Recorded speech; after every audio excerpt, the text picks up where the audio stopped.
Under a pale pink sky, a new kind of city wakes up on Mars. Domes glow softly in the cold morning, and human footsteps trace lines in the red dust. This isn't science fiction anymore. This is home.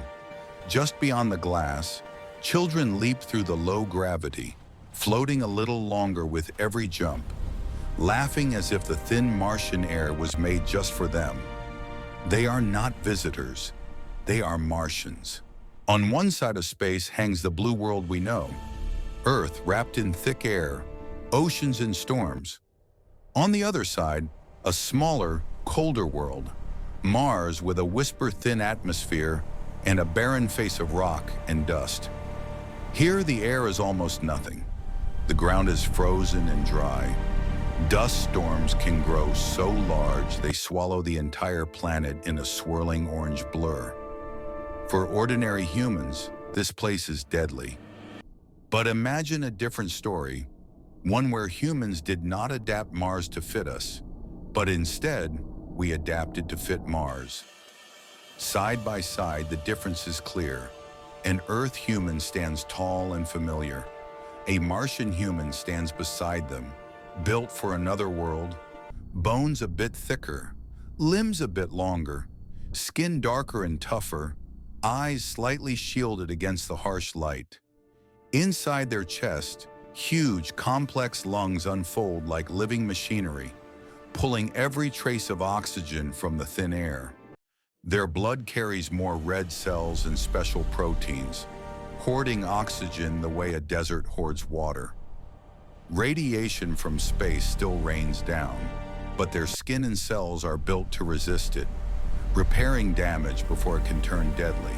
In low gravity, where Earth bones would slowly weaken, Martian bones are compact and reinforced. Their muscles are tuned to 1/3 gravity, strong enough to leap high, but efficient enough to waste very little energy. The cold bites less deeply into them. A hidden layer of insulation, a slower metabolism, and careful control of body heat let them walk under a freezing sky with far less protection than we would ever dare. Water is so rare here that their bodies treat it like treasure. They lose almost nothing to sweat or waste. On Mars, survival is built into their biology. Look beneath the surface and you'll find whole cities carved into ancient lava tubes. Vast underground caverns turn into glowing streets and parks. Above, the rock shields them from radiation and extreme temperatures. Below, rows of farms stretch under artificial suns, feeding a civilization that cannot afford to waste a single leaf.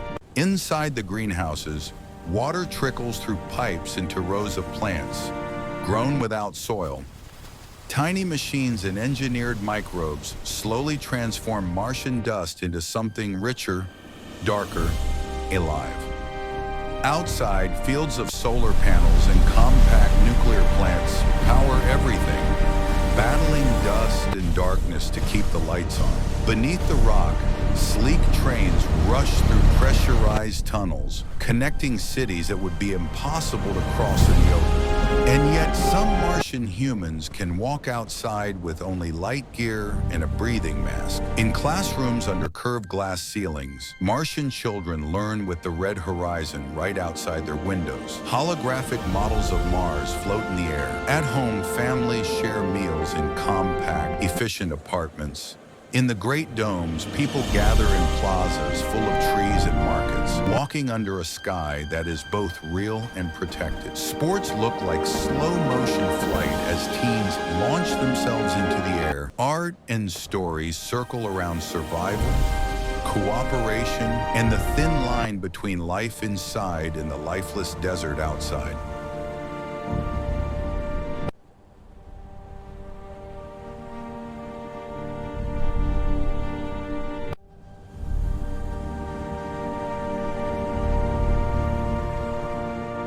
Ships and signals travel between Mars and Earth, carrying knowledge, materials, and culture. Yet Martian humans and Earth humans are no longer the same. A Martian stepping onto Earth feels every step like a weight, their muscles straining under a gravity they were never built for. Two branches of humanity, separated by one small star in two very different worlds. One day, advanced genetics and engineering might let us choose this path on purpose, designing bodies that can thrive on Mars rather than just survive in metal shells. Local domes of warm air and water might spread across the planet like glowing islands in a frozen sea. So, if you were given the chance, would you stay on Earth or become a Martian human shaped by a red sky and a smaller sun? If this journey into an alternate Mars future made you think differently about our place in the universe, don't forget to like this video, share it with a friend who loves space, and subscribe for more What If Science. Thanks for watching.